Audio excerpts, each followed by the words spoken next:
नमस्कार, आप देख रहे हैं उज्जैन न्यूज और मैं हूं आपके।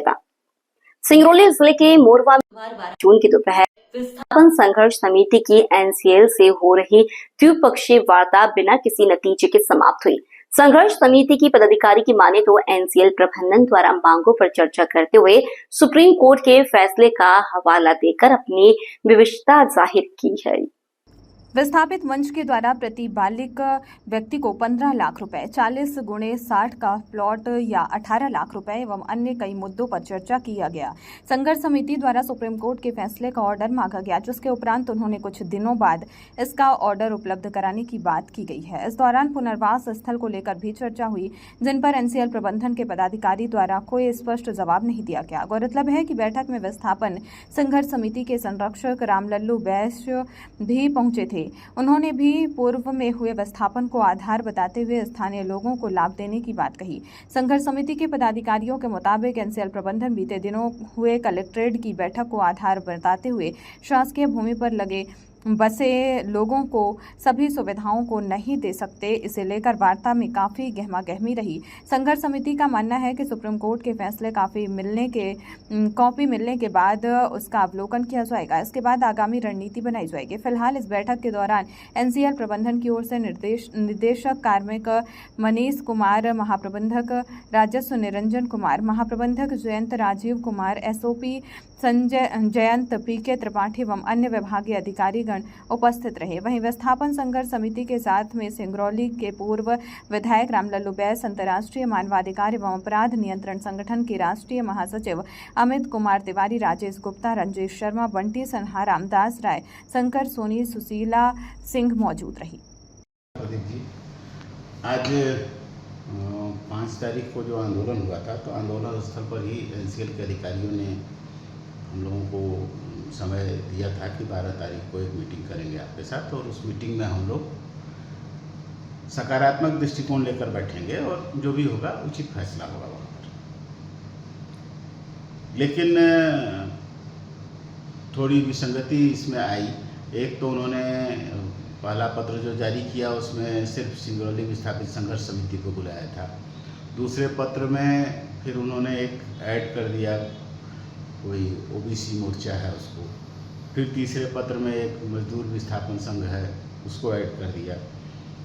तो फिर हम लोगों ने कहा कि सर ये तो आप गेम खेल रहे हैं, ये माइंड गेम है, माइंड गेम खेल रहे हैं आप, इस तरह से ठीक नहीं है। और आपको अगर हमसे वार्ता करनी है तो आप सेपरेट रूप से हमको बुला लीजिए, तब तो हम आएंगे। तो उनके साथ एक बैठक उनकी हुई। उसके बाद फिर 1 बजे के आसपास हम लोग वहाँ पहुँचे। फिर हम लोगों की मीटिंग हुई। डीपी साहब उस मीटिंग में उपस्थित थे, निरंजन साहब थे,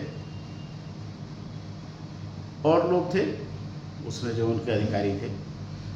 वहाँ पर बहुत सार्थक बात हुई, मुझे ऐसा नहीं लगता है। मैंने उनसे कहा भी कि सर आपके पास कोई ब्लूप्रिंट है, कुछ आप लोगों ने रूपरेखा बनाई है कि आप कैसे विस्थापन करने जा रहे हैं, क्या विस्थापन करने जा रहे हैं। मैंने उनसे कहा भी कि सर इतना अनऑर्गेनाइज्ड, इतना अनप्लान्ड, इतना बड़ा विस्थापन आप कैसे करने की सोच रहे हैं। तो वो फिर वही टाल मटोल वाली भाषा, कुछ विषयों पर हमारी चर्चा हुई, जैसे जो इन्होंने सरकारी भूमि वालों के लिए 6 लाख और 5 लाख का निर्धारण किया है, उस पर हमने बहस की। तो उन्होंने कहा कि ये कलेक्टर साहब के हम सामने तय हुआ है, मिनट्स है, हमें दिखा दीजिए। तो उनके पास मिनट्स की कॉपी नहीं थी। मैंने जो मिनट्स की कॉपी उनको दिखाई तो उन्होंने कहा कि नहीं, इससे पहले वाले मीटिंग में वो तय हुआ था, इसमें तो नहीं है। फिर वो हवाला देने लगे कि सुप्रीम कोर्ट का डिसीजन आया है, उसमें कुछ अलग प्रावधान है, वो हमको देखना पड़ेगा, हमको तो मानना पड़ेगा सुप्रीम कोर्ट का गाइडलाइन भी। हमको भी दिखा दीजिए, आपके पास अगर हो तो। वो भी उनके पास उपलब्ध नहीं था। फिर हमने बसाहट की बात की कि आप बसाहट कहाँ देंगे। बोले वो देखेंगे। हम बोले डेवलप करके दे दीजिए आप।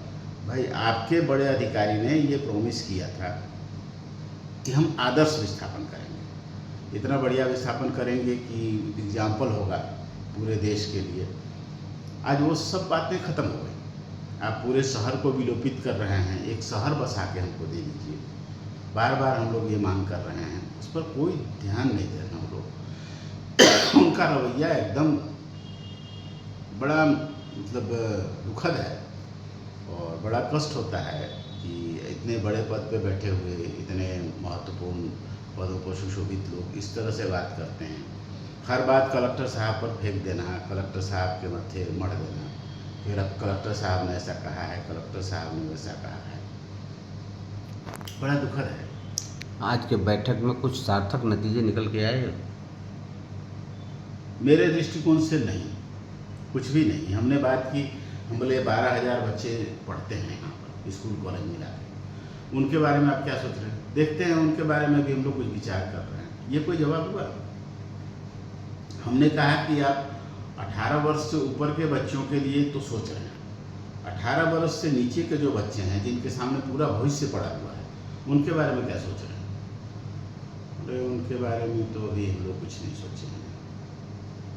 तो मतलब हर विषय में उनके पास कोई जवाब नहीं था, वो बस टालने वाली स्थिति में बैठे थे और वही हम लोगों को टाल दिए।